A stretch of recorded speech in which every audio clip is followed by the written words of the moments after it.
ને ભગવાન કૃષ્ણ છે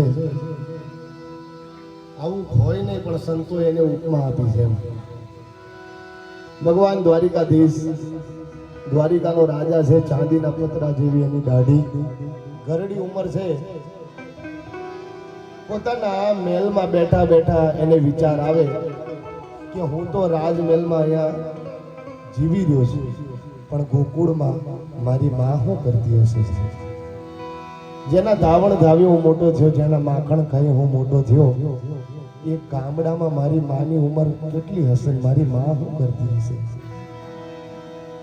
મહેલની બારી ઉગાડે આંખમાંથી દડ દડ દડ દડ દડ મોતીડાના જેવા આહું પડે આંખમાં અશ્રુ છે પોતાની માની યાદ આવે અને ટગર ટગર ટગર ટગર એક બારી ખોલી ભગવાન કૃષ્ણ ગોકુળ તરફ દેખે એને એમ થાય કે મારી માં મારી ગાયો મારી ગોપીઓ શું કરતી હશે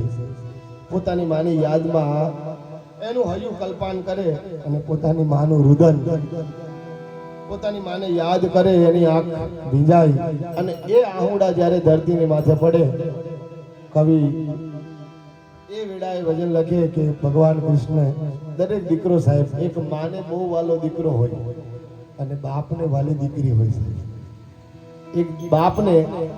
દીકરીઓ બહુ વાલી હોય પણ એક માને દીકરો બહુ વાલો હોય કે મારો દીકરો શું કરે છે અને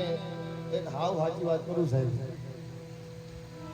જે દીકરાઓએ પોતાના મા બાપને પૂજ્યા એને બીજા કોઈ ભગવાનને પૂજવાની જરૂર પડી નથી સાહેબ